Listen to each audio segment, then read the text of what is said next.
এই পর্যায়ে আমাদের সাথে যুক্ত হয়েছেন শহীদি কাফেলা বাংলাদেশ ইসলামী ছাত্র শিবিরের মুহতারাম সাবেক কেন্দ্রীয় সভাপতি, বিশিষ্ট বিতার্কিক, গণমানুষের সংগঠন বাংলাদেশ জামায়াত ইসলামী ঢাকা মহানগর দক্ষিণ শাখার সংগ্রামী সেক্রেটারি, আমাদের সকলের প্রিয় তারুণ্যের অহংকার ডক্টর শফিকুল ইসলাম মাসুদ ভাই।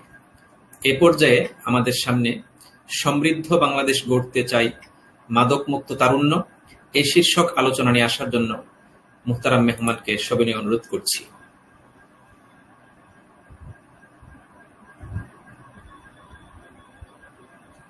আসসালামু আলাইকুম ওয়া রাহমাতুল্লাহি ওয়া বারাকাতুহু। ওয়া আলাইকুম আসসালাম ওয়া রাহমাতুল্লাহি ওয়া বারাকাতুহু। সালাতু ওয়াসসালামু আলা রাসূলিল্লাহ ওয়া আলা আলিহি ওয়া সাহবিহি আজমাইন। আমাদের প্রিয় সংগঠন মাদক মুক্ত, সন্ত্রাস মুক্ত সংগঠন এবং দেশ জাতি গঠনে বদ্ধপরিকর প্রিয় কাফেলা বাংলাদেশ ইসলামী ছাত্র শিবির আন্তর্জাতিক মাদক বিরোধী দিবস 2021 উপলক্ষে আলোচনা সভার প্রিয় সভাপতি, মেধাবী ছাত্র নেতা, আমার একান্ত প্রিয় ভাই ইসলামী ছাত্র শিবিরের সম্মানিত কেন্দ্রীয় সভাপতি ভাই সালাউদ্দিন আইয়ুবী, আজকের এই প্রোগ্রামের সম্মানিত প্রধান অতিথি, আমরা মূলত সবাই যার আলোচনা শোনার জন্য এখানে সংযুক্ত হব এবং সংযুক্ত থাকবো শেষ পর্যন্ত ইনশাআল্লাহ। আমাদের সকলের সম্মানিত শিক্ষক,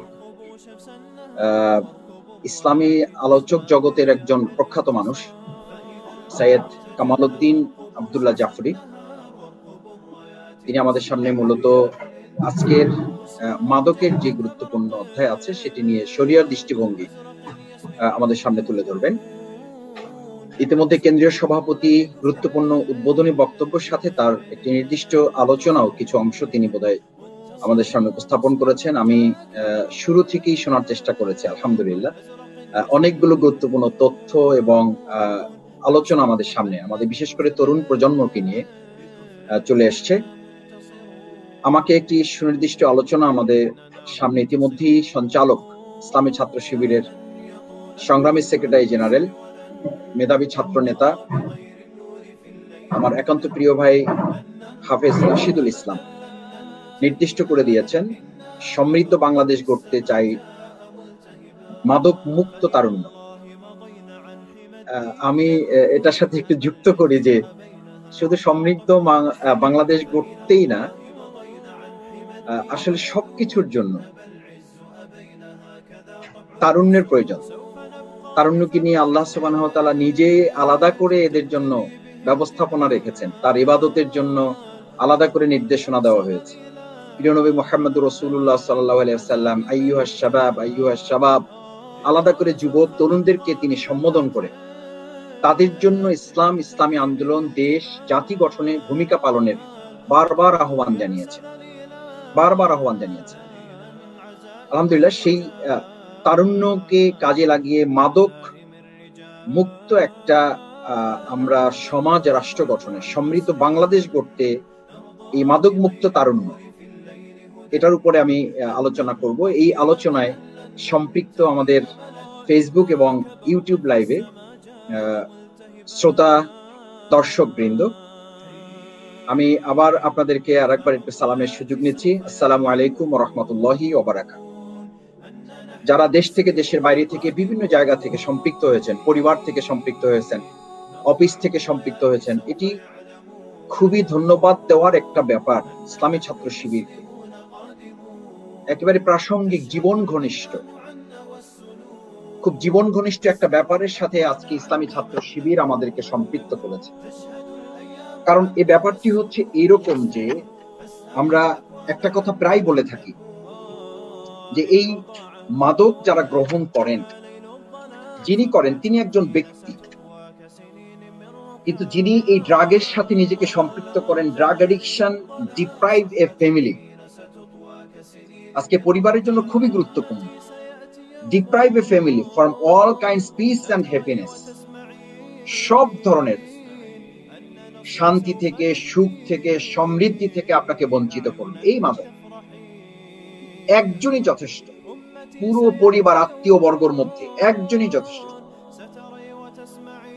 আর এই কাজটাকে এভাবে বলা হয় যে addiction is a family disease, এটা পার্সোনাল ডিজিজ না। এটাতে যখন কেউ আক্রান্ত হয় বা সংক্রমিত হয় তখন সে শুধু রোগী হয় না, পুরো একটা পরিবার রোগী হয়ে যায়। আমি বরং বলি যে একটা সমাজ রোগী হয়ে যায়, একটা রাষ্ট্র অসুস্থ হয়ে পড়ে, আমরা অসুস্থ হয়ে পড়ছি। আপনি এর থেকে আলাদা নন, আমি এর থেকে আলাদা নই। আপনি আপনার সন্তানকে নিয়ে দুশ্চিন্তা মুক্ত, নিশ্চিত বুকে হাত দিয়ে বলবেন 8 বছর হয়েছে, অসম্ভব, এটা হতেই পারে না, প্রশ্নই ওঠে না, এটা অবাস্তব, এটা অকল্পনীয়, এটা অসম্ভব ব্যাপার। আমরা এরকম নিশ্চিন্ত মন নিয়ে যারা আছি, সবচেয়ে ভয়াবহ দুঃসংবাদ তাদের জন্য, সবচেয়ে ভয়াবহ দুঃসংবাদ যারা নিশ্চিন্ত মনে আছি যে এটাতে আমার কোনো অসুবিধা নেই, এটাতে আমার কোনো অসুবিধা নেই, এটাই সবচেয়ে বড় অসুবিধা। কারণ addiction is a family disease. One person may use, এটা একজন ব্যক্তি গ্রহণ করে, একজন ব্যক্তি ব্যবহার করে, একজন ব্যক্তি এটা অভ্যস্ত হয়, but the whole family suffers. আমি এটার সাথে এভাবে যুক্ত করি, but the whole society, but the whole state বা whole country suffers. আমরা ভুক্তভোগী, আপনি কোথাও গিয়ে শান্তি পাবেন না, কোথাও। আমি আপনাকে ক্যাটাগরিক্যালি যদি একটু বলি, আমি প্রথম রাজশাহী ইউনিভার্সিটিতে যখন গেলাম, ভর্তি পরীক্ষা দিয়ে যখন দেখলাম যে ভর্তি পরীক্ষায় ফার্স্ট হয়েছে ফার্মেসির ছাত্র, ফার্স্ট ইয়ার পার করতে পারেনি, বাবা মা গাড়িতে করে তাকে ভর্তি করিয়েছেন, গাড়িতে করে নিয়ে এসছেন, হলে উঠিয়েছেন, ফার্স্ট ক্লাস মানে ফার্স্ট হয়েছেন, স্বাভাবিকভাবেই তিনি হলে সিট পেয়ে গিয়েছেন, হলে উঠেছেন, একই হলে আমি থাকার সুযোগ পেয়েছি। তাকে ঘিরে কত জল্পনা কল্পনা, আমাদের কত আগ্রহ, উদ্যোগ, ভালো ছাত্র, শিক্ষক হবেন, একেবারে মিনিমাম যদি হন তাও ইউনিভার্সিটি শিক্ষক হবেন। কিন্তু কি দুর্ভাগ্য জানেন, ফার্স্ট ইয়ার পার হয়েছে, সেকেন্ড ইয়ার পার করতে পারেন নাই। তখনই আমরা দেখলাম যে তার হাতে একটা স্টিক আছে, মানে একটা সিগারেট আছে। এই সিগারেটটাকে আমরা কত স্বাভাবিকভাবে গ্রহণ করি না, একেবারে সাধারণভাবে আমরা এটাকে গ্রহণ করি। কিন্তু অ্যালার্মিং ইনফরমেশনটা কি? আজকে এই মাদকের সাথে তারুণ্যের সূত্রটা কোথায়, কোথা থেকে শুরু? যেই সিগারেটের সাথে আমরা খুব স্বাভাবিক জীবন যাপন করছি, স্বাভাবিক জীবন যাপন প্রকাশ্যে বিক্রি হচ্ছে, এটার মধ্যে এখন স্মার্টনেসও ডেভেলপ করছে, এটার সাথে স্মার্টনেসও এখন রিলেট করছে। যে সিগারেট খায় সে স্মার্ট, যে খায় না সে আনস্মার্ট। কি দুর্ভাগ্যজনক ব্যাপার। আমাদের সেই ছাত্র বন্ধু, আমাদের এক সময় সেকেন্ড ইয়ার পার করে থার্ড ইয়ার আর পার করা সম্ভব হয়নি। তার হাত হলুদ হয়ে যাচ্ছে, চোখ হলুদ হয়ে যাচ্ছে, ঠোঁট হলুদ হয়ে যাচ্ছে, শুকিয়ে যাচ্ছে, কি ব্যাপার? আমরা কথা বলা শুরু করলাম, জানার চেষ্টা করলাম, বুঝতে পারলাম যে মাদকাসক্তির যারা এডিক্টেড হয়ে যায় তাদের 98% হচ্ছে ধূমপায়ী থেকে তাদের সূত্রপাত। এই ধূমপায়ীদের মধ্যে 50% আছে যারা নানা ধরনের অপরাধের সাথে জড়িত হয়ে পড়ে। সে স্বাভাবিক কর্মকাণ্ড করে না, কারণ তার তো সর্বপ্রথম সংক্রমণ হয় তার মস্তিষ্কে, তার মস্তিষ্ক তো নিষ্ক্রিয় হয়ে যায়। এটা পজিটিভ ওয়ার্ক করে না, এটা নেগেটিভ ওয়ার্ক করে।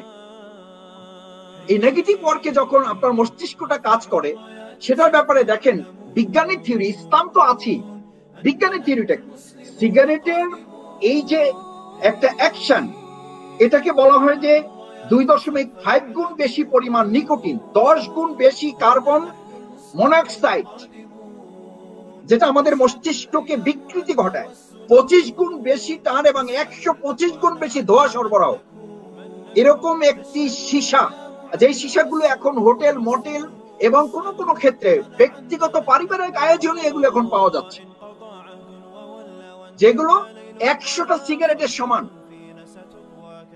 আমরা খুব দুর্ভাগ্যের সাথে লক্ষ্য করেছি তার থার্ড ইয়ার আর অতিক্রম করা সম্ভব হয়নি। ইউনিভার্সিটিতে আমরা ছাত্রদের পক্ষে কথা বলা, সত্য প্রতিষ্ঠা, ন্যায়ের পক্ষে কথা বলতে গিয়ে যখন গ্রেপ্তার হয়ে ইউনিভার্সিটি থেকে, আমরা ইউনিভার্সিটিতে মজা করে বলতাম, আমাদের তখন 10টি হল ছিল, আমাদের আরেকটি হল ছিল, 11টি হল বলতাম আমরা। আমাদের এই 10টি হলের একটি হলে মাঝে মধ্যে থাকতাম, আর ওই হলে থাকতাম হলো জেলখানা। প্রশাসন আমাদেরকে মাঝে মধ্যে সেখানে নিয়ে যেত, আমাদের থাকতে হতো, পড়াশোনা করতে হতো। জেলখানায় গেলাম। জেলখানায় যাওয়ার পর হঠাৎ করে জেলখানার যিনি সুপার আছেন তিনি আমাদেরকে একদিন দেখা করতে এসছেন। ফাইল হয়েছে, ফাইলে আমাদেরকে আলাদা করে ডেকেছেন। কি ব্যাপার? বিশ্ববিদ্যালয়ের একজন শিক্ষক তাকে ফোন করেছেন, ইসলামী ছাত্র শিবিরে কিছু ছেলে জেলখানাতে আছে, আমারও একটা ছেলে জেলখানায় আছে কিশোর ওয়ার্ডে, তাকে রাখা হয়েছে। কিশোর ওয়ার্ডে আমি একদিন এক রাত থাকার সুযোগ পেয়েছি। আমার চেহারা সুরত দেখে তাদের মনে হয়নি যে ইউনিভার্সিটির এই বয়সে পেয়েছে, সুতরাং আমাকে কিশোর ওয়ার্ডে রাখা হয়েছে। আমি সেই ইউনিভার্সিটি শিক্ষকের ছেলের সাথে এক রাত পার করেছি, আলাদা হয়ে গেছি। সুপার আমাদেরকে ডেকে বললেন যে তোমাদের সাথে আমাদের এই শিক্ষকের ছেলেকে রাখার জন্য একটু আমাকে অনুরোধ করা হয়েছে। কারণ হচ্ছে তোমরা সম্ভবত তার বাসায় একদিন গিয়েছিলে কিছু কোরআন, কিছু ইসলামী হাদিস সাহিত্য কেনার জন্য। সেদিন শিক্ষক তোমাদেরকে বের করে দিয়েছিলেন, তার সে আফসোস দুঃখবোধটা আছে। সেই দুঃখবোধ নিয়ে তিনি আজকে তার যে ছেলে যাকে সে ডাক্তারি পড়াবার জন্য মেডিকেলে ভর্তি করিয়েছেন, ঈদের আগের রাতে বাবার কাছে এসে হোস্টেল থেকে বুকে ছুরি ধরেছে। এই তরুণ সন্তান এই শৈশবের কৈশোর পার হয়ে কেবল তরুণ, এখন তারুণ্যে পাও রাখতে পারেনি, যা ডাক্তার হয়ে ছুরি দিয়ে অপারেশন করার কথা, সেই ছুরি নিয়ে এসে বাবার বুকে ধরে বলেছে আগামীকাল ঈদ উদযাপনে আমার 1 লক্ষ টাকা দরকার। এর আগের ইতিহাস আর বলছি না, সেই 1 লক্ষ টাকা দিতে হবে, না হলে তার বুকে ছুরি চালিয়ে তাকে হত্যা করা হবে। বাধ্য হয়ে সে প্রলোভন দেখিয়ে বলেছে চলো অমুক জায়গায় টাকা আছে নিয়ে আসতে হবে। সেই টাকার প্রলোভন দেখিয়ে তাকে থানায় নিজ দায়িত্বে বাবা হিসাবে সন্তান, একমাত্র সন্তান, তার আরেকটি মাত্র মেয়ে আমেরিকায় থাকে, তাকে থানায় সুপুর্দ করেছে পুলিশের হাতে। যতদিন পর্যন্ত আমার এই সন্তান মাদক মুক্ত না হচ্ছে ততক্ষণ পর্যন্ত আমি তাকে জামিন করাবো না। আপনারা জানেন যে পারিবারিক ভাবে এরকম একটি বিধান বা সিস্টেম মামলায় সেখান থেকে জামিন করানো যায় না। আমাদের কাছে বলা হয়েছে, রাখা হয়েছে।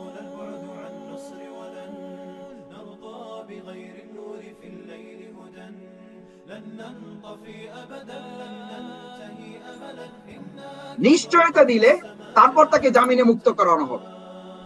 দেখুন, আর একটা তথ্য বলি আপনাদের, মজার তথ্য।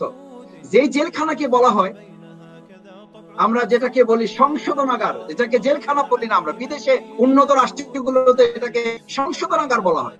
সেই সংশোধনাগারে আলহামদুলিল্লাহ আল্লাহ তাআলার দয়া যে ওখানে বেশ কিছুদিন থাকার সুযোগ পেয়েছি। গারদে থেকেছি, কোর্টে যাওয়া আসার গাড়িতে থেকেছি, জেলখানার হসপিটাল গুলোতে থেকেছি। কি দুর্ভাগ্য দেখুন, যেখানে আমাদের এই ক্রিমিনাল গুলোকে ধরে জেলখানায় ঢুকানো হয় মাদকাসক্তের কারণে, মাদক বিক্রির কারণে, মাদক ক্রয়ের কারণে, তারা নির্বিঘ্নে গিয়ে জেলখানায় সেই কাজগুলো অবলীলায় করে বেড়াচ্ছে। জেলখানার গাড়িতে যখন প্রিজন ভ্যানে ওঠে তখন সে বলে এটা হচ্ছে নিরাপদ জায়গা, এখানে আর গ্রেফতারের কোনো ভয় নাই। এবং আমাদেরকে তারা বলে নেয় একটা জেলখানার প্রিজন ভ্যানে যখন 50, 60, 70 জন, যেখানে থাকার কথা 15 জন, সেখানে সে এক কর্নারে বসে 4 জন 5 জন মিলে ওখানে কে বা কারা তাকে দিয়েছে আপনি বলুন। আমি প্রশাসনের সমস্ত কর্তা ব্যক্তিদেরকে অপরাধী করছি না, কিন্তু এই 2-4 জন ব্যক্তির সহযোগিতা যদি না পায় তাহলে প্রিজন ভ্যানে করে একজন আসামি সে কি করে ওখানে মাদক খায়? সে আমাদেরকে বলে, আমাদেরকে আগে ঘোষণা করে নেয় যে দেখেন ভালো মানুষ তো জেলখানে আসেন, আমরা সবাই অপরাধী, উই অল আর ক্রিমিনালস, সুতরাং এখানে কেউ ভালো মানুষ সাজার চেষ্টা করবেন না, আমরা এখন একটু উৎসব করবো, একটু আমেজ করবো, তাদেরকে খেতে অনুমতি দিতে হবে। আমরা কি করব? অসহায় গাড়িতে, ঠিক আছে ভাই খান, বাট পাশে বসে খান, খায়। এরপরে খেতে খেতে এমন পর্যায়ে পৌঁছায় যে হঠাৎ অনেকদিন পর পেয়েছে হয়তো, এমন খায় যে খেতে খেতে ওখানে বমি করে ফেলে, অসুস্থ হয়ে যায়, বেহুশ হয়ে পড়ে, গিয়ে হসপিটালে, মানে জেলখানায় গিয়ে তাকে হসপিটালে ভর্তি করানো হচ্ছে। কি দুর্ভাগ্যজনক। আমি হসপিটালে জেলখানায় কিছুদিন থাকতে হয়েছে প্রশাসনের ব্যবহারের, অমায়িক ব্যবহারের ফলশ্রুতি হিসাবে হসপিটালে থাকতে হয়েছে। যখন চিকিৎসাধীন ছিলাম, চিকিৎসাধীন অবস্থায় রাত বিরাতে হঠাৎ করে 12টা, 1টা, 2টা, 3টায় দেখতাম যে হাত কেটে, পা কেটে, নিজের গাল কেটে, ঠোঁট কেটে, গলার এই অংশ কেটে তারপরে চলে আসছে, কারারক্ষী নিয়ে আসছে। কি ব্যাপার? জেলখানার ভিতরে তো এরকম মারামারি, কাটাকাটি, রক্তারক্তি হওয়ার কথা না, এটা তো নিরাপদ জায়গা, এটা তো সবচেয়ে একটা নিরাপদ আশ্রয়। এখানে এটা হলো কেন? বলে যে ভাই সে নিজে নিজে করেছে, কিছু নেই তার কাছে। তার যে প্লেট, সেই প্লেটকে সিমেন্টের সাথে ঘষে ধারালো করে তারপর এটা করেছে। কেন করেছে? হয় তাকে মাদক দিতে হবে, না হলে সে আত্মহত্যা করবে। কতখানি ভয়ঙ্কর হলে এটা করা সম্ভব? কতখানি ভয়ঙ্কর! কোর্টে আমরা হাজিরা দিতে যেতাম, কোর্টের কারণে চিত্রগুলো প্রশাসনের কাছে আছে, আছে এগুলো। আমরা 2004 সালে মাদক, আমি মনে থাকার কথা, আমরা একজন মন্ত্রীর কাছে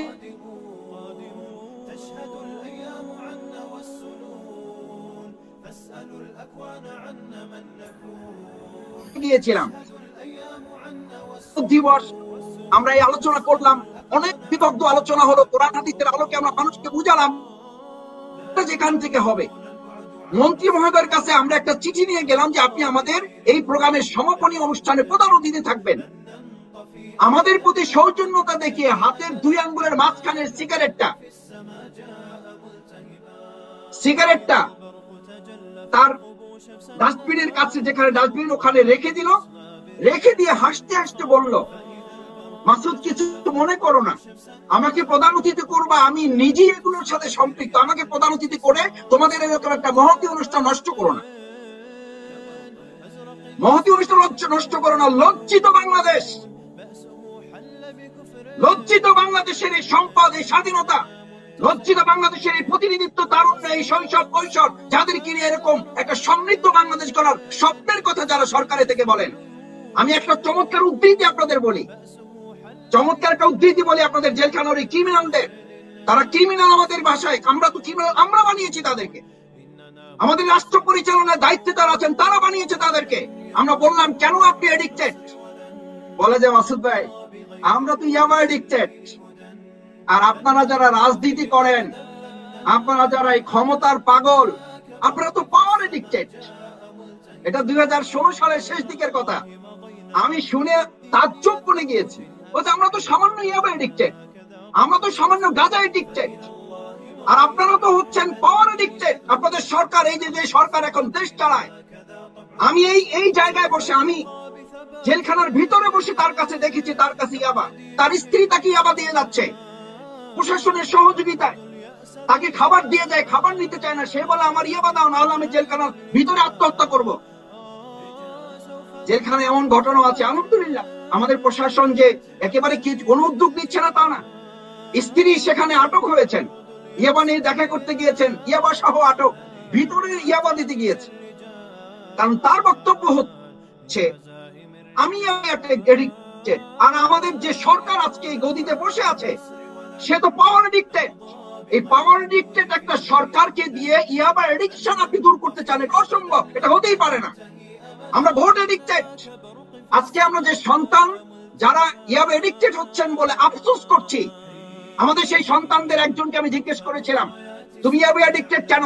তার একটা সাফ জবাব ছিল, আমার বাবা বিজনেস এডিক্টেড, আমার বাবা বিজনেস এডিক্টেড, আর আমি ইয়াবা addicted. So what can I do? You have to do.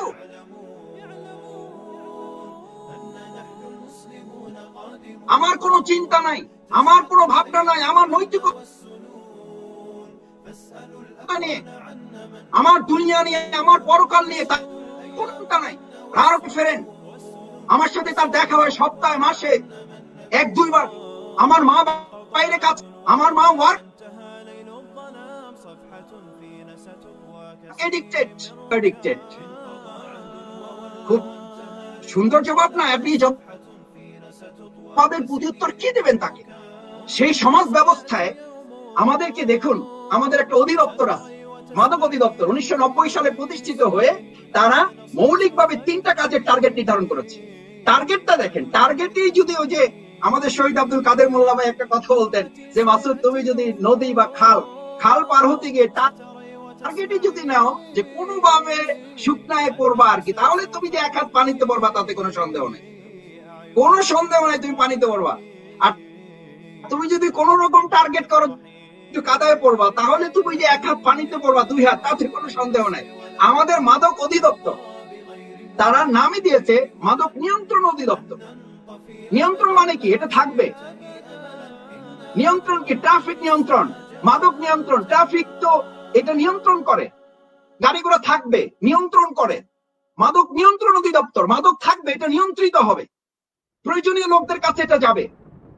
আপনি যদি একটা জায়গার কথা ধরুন, আজকে আমাদের এখানে যারা যুক্ত আছেন, একটু বিবেকের কাছে আমি আপনাদের জানতে চাই, আপনারা নিজের বিবেকের কাছে, এই দেশ এবং জাতির কাছে আপনাদেরকে প্রশ্ন করতে হবে, আমাদের কাছে জানতে চাইতে হবে, এদের কাছে, রাষ্ট্র শক্তির কাছে। না হলে আপনিও রক্ষা পাবেন না, আমি পাবো না, আমার সন্তান বাঁচতে পারবে না, এখান থেকে পারবে না, অসম্ভব, এটা হতেই পারে না।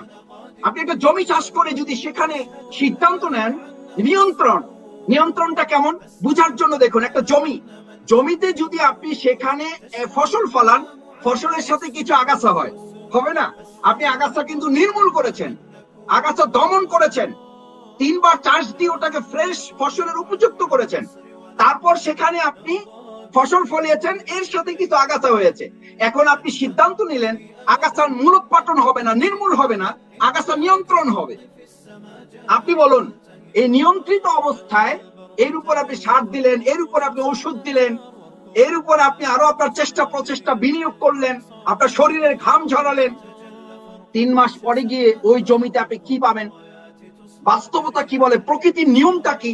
আপনি ওই জমিতে গিয়ে আসলে ফসলের চিহ্নও পাবেন না, পুরোটা আগাছায় দিয়ে পুরো জমিনটা ভরপুর হয়ে যাবে, ওটা দখলে চলে যাবে আগাছা। আজকে আমাদের মাদক নিয়ন্ত্রণ অধিদপ্তর যারা আছেন, তারা সিদ্ধান্ত কি নিয়েছেন?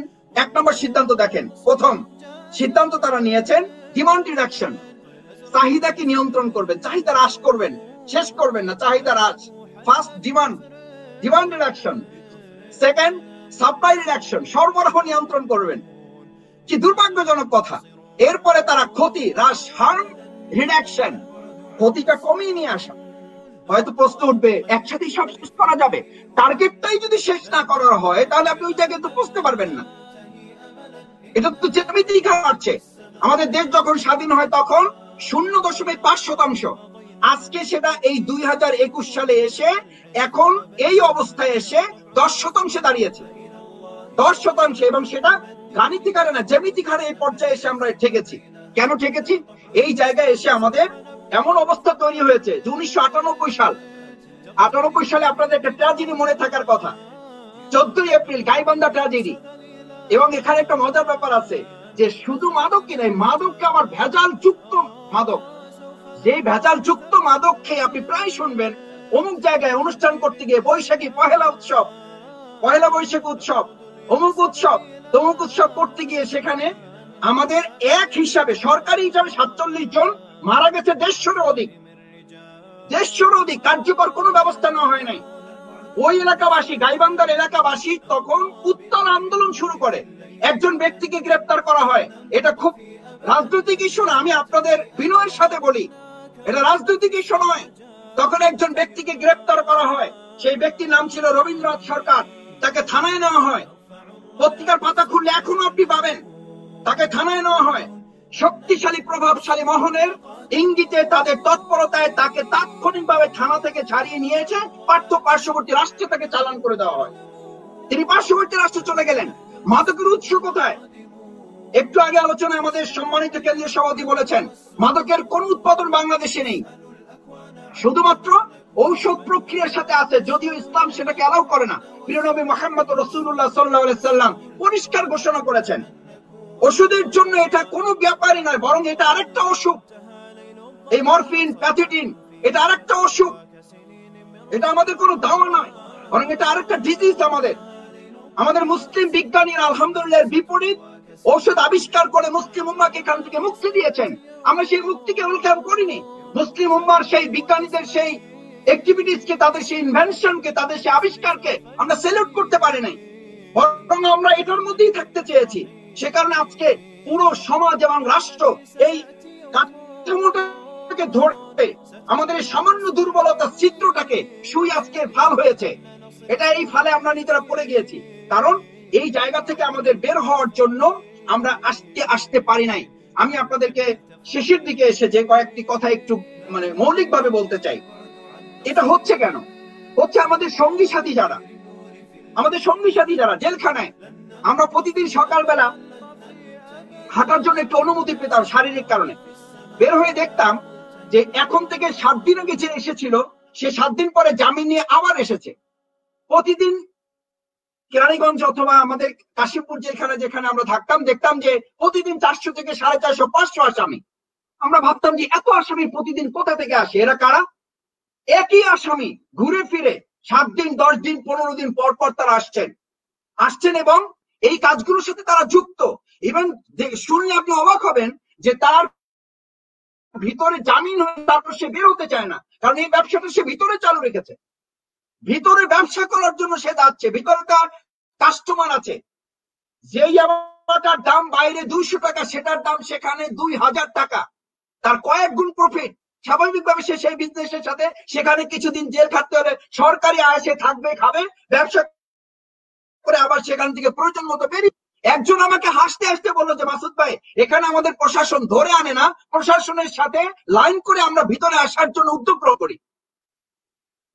গ্রহণ করি। এটা ব্যবসার একটা ক্ষেত্র, যেই জায়গাটাকে সংশোধনের মনে করি সেই জায়গাটাকে তারা ব্যবসার ক্ষেত্র বানিয়ে নিয়েছে। তাদের সহযোগিতায় তারা এটা করছেন, তাদের আশকারা এটা হচ্ছে। আমি সেই জন্য এটা বলছি এই কারণে যে সঙ্গী সাথীদের এই বন্ধু বান্ধব নির্বাচনে তারা বলে যে মাসুদ ভাই, আমরা বের হয়ে ভালো হওয়ার কোনো প্রক্রিয়া নেই, আমাদেরকে বের হতে দেওয়া হয় না, আমাদেরকে ভালো হতে দেওয়া হয় না। আমাদের একটা সিন্ডিকেট আছে, এখান থেকে আমাদের একমাত্র পথ এই কাজ করে দিতে হবে, না হলে আমাদেরকে মরতে হবে। উপায়টা কি? উপায়টা হচ্ছে শুরু থেকেই তাকে ভালো একটা পথ অবলম্বন করার জন্য সুযোগ করে দেওয়া। সেই সুযোগটি ইসলামী ছাত্র শিবির আলহামদুলিল্লাহ একমাত্র সংগঠন, বলবো আমি একমাত্র সংগঠন। আমি ইউনিভার্সিটিতে আরেকটি গল্প বলি আপনাদের, ছোট্ট 2 লাইনে। যে আমাদের একটা তখন ইউনিভার্সিটিতে একটা মাদক দিবসে, এই প্রতিবাদ দিবসে একটা হচ্ছে, তাদের কি বলে ওটাকে, যে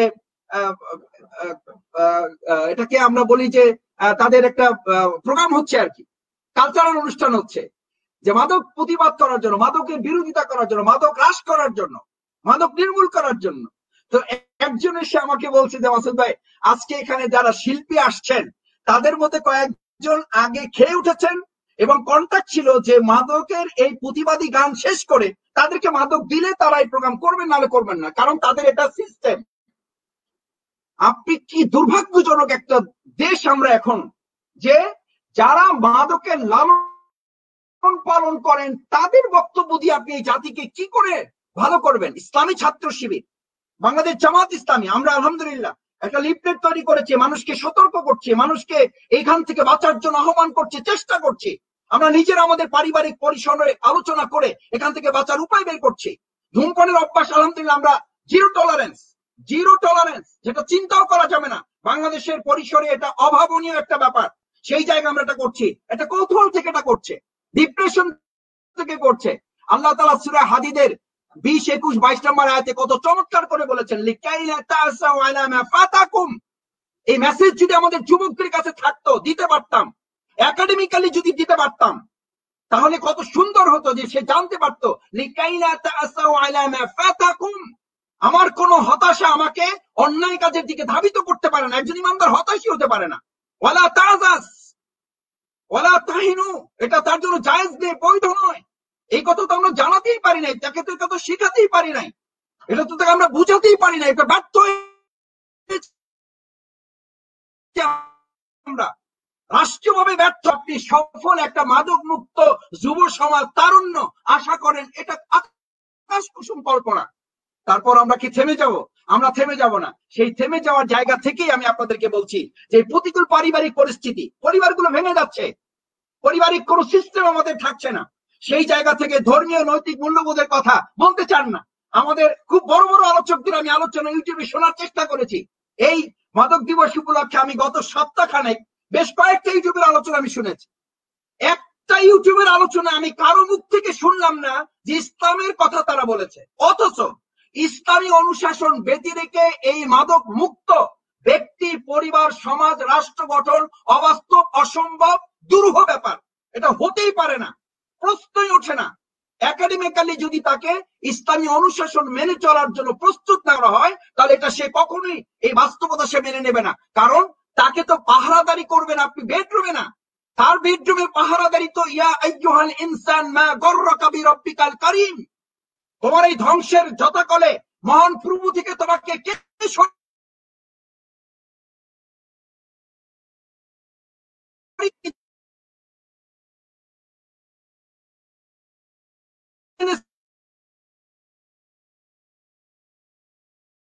সুযোগ নেই। পরকালীন চিন্তা যদি তার মধ্যে না থাকে, জবাবদিহিতা যদি তার মধ্যে না থাকে, দুনিয়ার কল্যাণ পরকালীন মুক্তির চিন্তা যদি তার মধ্যে জাগ্রত না হয়, এটা অসম্ভব। শিক্ষা কার্যক্রমে, আমাদের শিক্ষা কার্যক্রমে কি আছে? আমাদের শিক্ষা কার্যক্রমে আছে সুদ কষা, আমাদের শিক্ষা কার্যক্রমে আছে টোনাটুনির গল্প, আমাদের শিক্ষা কার্যক্রমে আছে কি? আমাদের শিক্ষাক্রমে আছে কত টাকার সাথে কত দুধের সাথে পানি মিলালে লাভ হবে। আমাদের শিক্ষা কার্যক্রমে এই মাদকতার ভয়াবহতা নিয়ে কোরআন হাদিসের কোনো আলোচনা নেই, ইসলামকে কাটছাট করে ফেলা হচ্ছে। সেখানে এটা কি করে সম্ভব? এই সম্ভবকে অসম্ভবকে সম্ভব করার দায়িত্ব ইসলামী ছাত্র শিবির নিয়েছে, আমরা নিয়েছি। আমরা ইসলামী আন্দোলন বাংলাদেশ জামাত ইসলামী আমরা নিতে চাই। এই দায়িত্ব থেকে আমরা নিজেদেরকে মুক্ত মনে করতে পারি না।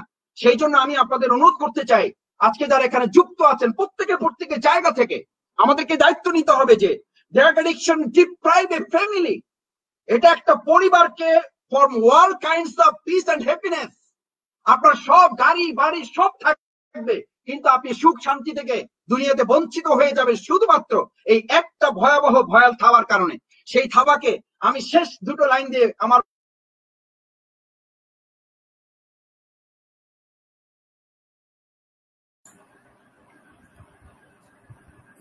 মোহতারাম, আপনাকে আমরা শুনতে পাচ্ছি না সম্ভবত। একজন ইমামকে জিজ্ঞেস করা হয়েছিল, হুজুর আপনি ইলিশ মাছটা এরকম পাগড়ি দিয়ে পেঁচিয়ে তারপরে রাস্তা পার হচ্ছেন কেন? তো হুজুরে বলেছিল, আমাকে হয় জিকির ব্যস্ত থাকতে হবে, না হলে ইলিশ মাছের দাম বলতে ব্যস্ত থাকতে হবে। আমি চিন্তা করে সিদ্ধান্ত নিয়েছি যে ইলিশ মাছের দাম বলায় ব্যস্ত থেকে আমার দুনিয়া পরকাল বরবাদ না করে ইলিশ মাছ দিয়ে যদি পাগড়িটা দিয়ে ইলিশ মাছটা পেঁচিয়ে রাখলে আমার পাগড়িটা একটু আপাতত নষ্ট হবে, বাট আমার ইমানটা ঠিক থাকবে। আমার একটা কাজে তো আমার পাগলামি, আমার ম্যাডনেস, আমার পাগলামিটা তো এক জায়গায় রাখতে হবে। ইব্রাহিম আদমের কথা আপনারা জানেন, তাকে জিজ্ঞেস করা হয়েছিল আপনি পাগলামি করছেন কেন? বলছে যে গোটা পৃথিবীর সমস্ত মানুষই কোনো না কিছু পাগল, আমি চারটা জিনিসের পাগল হয়ে তোমাদের কাছে আবির্ভূত হয়েছে এই কারণে যাতে তোমরা দুনিয়ার পাগলামি থেকে বাঁচতে পারো।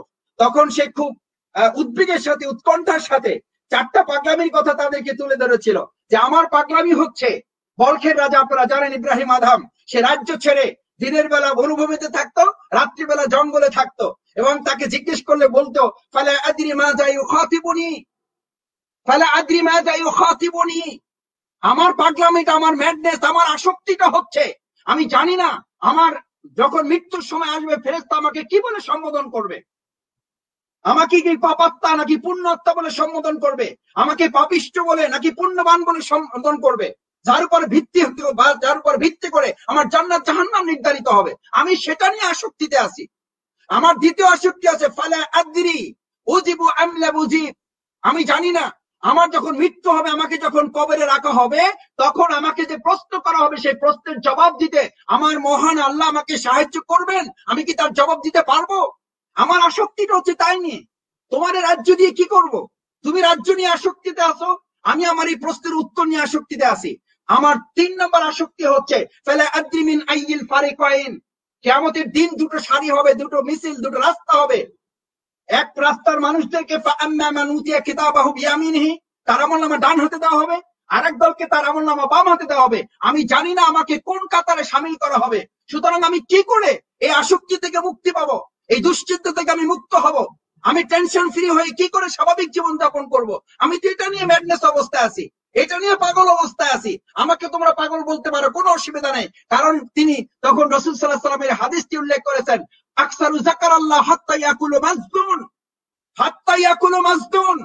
আজকে পরিবারের সদস্যবৃন্দ যারা যুক্ত আছেন, বিনয়ের সাথে অনুরোধ করতে চাই, আপনার সন্তানকে ইসলামের পাগল বানান, আপনার সন্তানকে পরকালের পাগল বানান, আপনার সন্তানকে জান্নাতের পাগল বানান, আপনার সন্তানকে ইসলাম প্রতিষ্ঠার পাগল বানান। না হলে সে ফেসবুকের পাগল হবে, না হলে সে দুনিয়ার পাগল হবে, না হলে সে নারীর গাড়ি বাড়ির পাগল হবে, না হলে সেই মদ জুয়া গাজার পাগল হবে। কোনো না কিছু পাগল সে হবেই, কারণ মানুষের মধ্যে একটা পাগলামি আছে। এই পাগলামিটাকে ডাইভার্ট করাই হচ্ছে আপনার দায়িত্ব, আমার দায়িত্ব, তাকে কোথাও এনগেজ করা। আপনি এটাকে ইংরেজিতে যখন আমাদেরকে বলেন তখন আমরা এটাকে স্বাভাবিকভাবে নেই। স্বাভাবিকভাবে কিভাবে নেই? An idle brain is the evil's workshop. An idle brain is the devil's workshop. এটা তো শয়তানের কারখানা। তো আপনি এই শয়তানের কারখানা থেকে বের করে তাকে তো ভালো মানুষের কারখানায় পরিণত করতে হবে। সেটার উদ্যোগ কি আছে আমার? পারিবারিক ভাবে আমার কি উদ্যোগ আছে? সামাজিক ভাবে আমার কি উদ্যোগ আছে? প্রাতিষ্ঠানিক ভাবে আমার কি উদ্যোগ আছে? রাষ্ট্রীয় ভাবে আমার কি উদ্যোগ আছে? যখন এই ব্রেনটাকে আপনি খালি হতে দিচ্ছেন, সেখানে কোনো কিছুতে সে স্থান দখল করেছে। আজকে সামাজিক যোগাযোগ মাধ্যম, এটা তো বলা হয়ে থাকে, এখন বিজ্ঞানীরা, চিকিৎসা বিজ্ঞানীরা বলেন 3 কেজি আফিম এক জায়গায় রাখলে জানা হবে। শুধু সামাজিক যোগাযোগ মাধ্যম আমাদের সন্তানদেরকে 3 কেজি আফিম তাকে যতখানি আসক্তিতে শেষ পর্যায়ে নিয়ে যায়, তার চেয়ে অধিক মাত্রায় সংক্রমিত করে এবং ধ্বংসের অতল গহ্বরে তাকে তলিয়ে দিতে সক্ষম।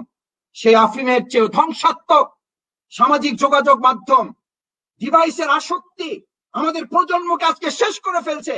মা বাবার সাথে সন্তানের সম্পর্ক ছিন্ন, স্ত্রী স্বামীর সম্পর্ক ছিন্ন, বাবা মা আজকে সন্তানের হাত থেকে আলাদা হয়ে যাচ্ছে। আজকে এই আসক্তিতে পড়া একজন সন্তানকে বাবা 20,000 টাকা দিয়ে খুন করিয়েছে, গত 3 দিন আগের পত্রিকার রিপোর্ট। এই বছরে শুধু 300 বাবা মাকে খুন করা হয়েছে এই সমস্ত আসক্তিতে পড়ে।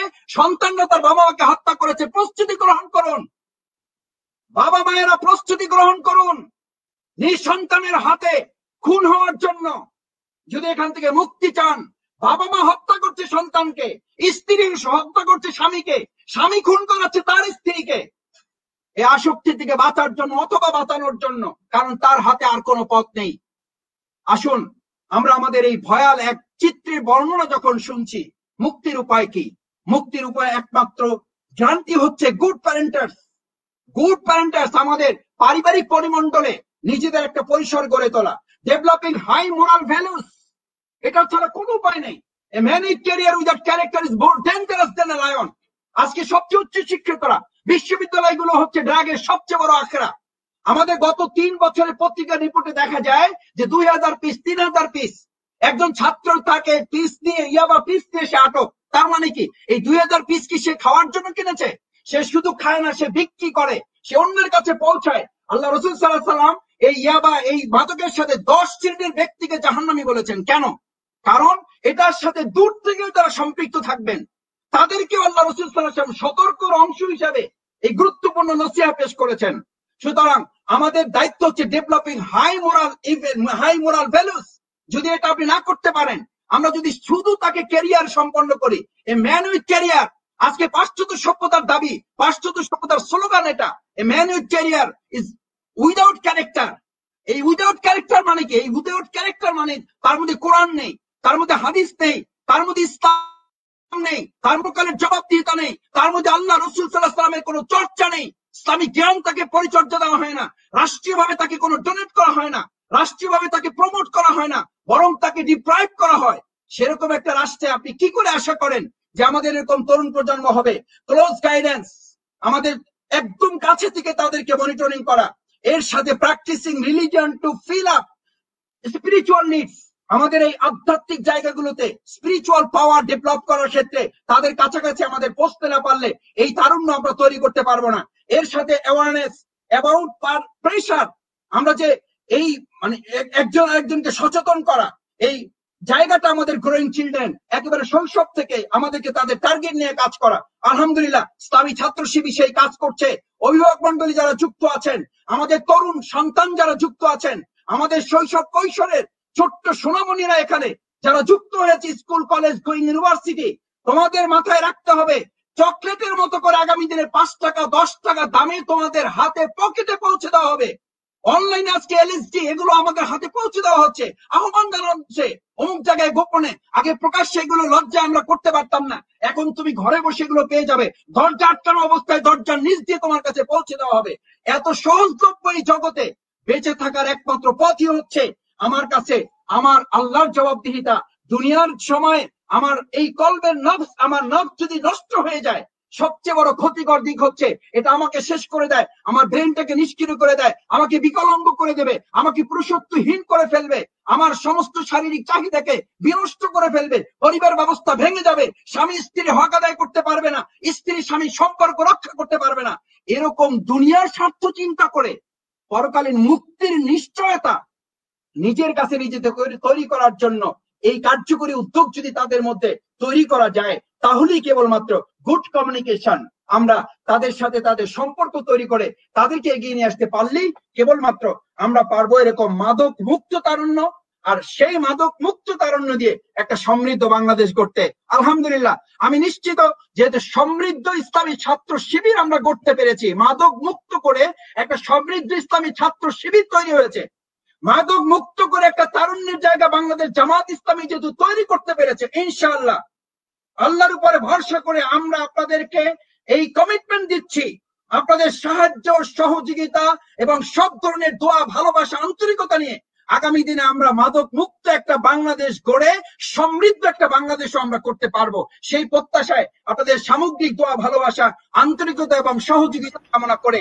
যারা এই দীর্ঘ সময় কথা শুনেছেন তাদের সবাইকে ধন্যবাদ এবং কৃতজ্ঞতা জানিয়ে আমার শ্রদ্ধেয় শিক্ষক সম্মানিত কামালউদ্দিন জাফরি হুজুর যুক্ত হয়েছেন অনেক আগে, আমি সময় নিয়েছি, আন্তরিকভাবে দুঃখ প্রকাশ করতে ক্ষমা সুন্দর দৃষ্টিতে দেখবেন। প্রিয় কেন্দ্রীয় সভাপতি, প্রিয় সেক্রেটারি জেনারেল এবং আমাদের সম্মানিত দর্শক শ্রোতা যারা এতক্ষণ ধরে লাইভে যুক্ত আছেন, তাদের সবাইকে আবার আন্তরিক সালাম এবং শ্রদ্ধা জানিয়ে আমি আমার কথা এখানে শেষ করছি। ওয়া আখিরু দাওয়ানা আলহামদুলিল্লাহি রাব্বিল আলামিন। আসসালামু আলাইকুম ওয়া রাহমাতুল্লাহি ওয়া বারাকাতুহু।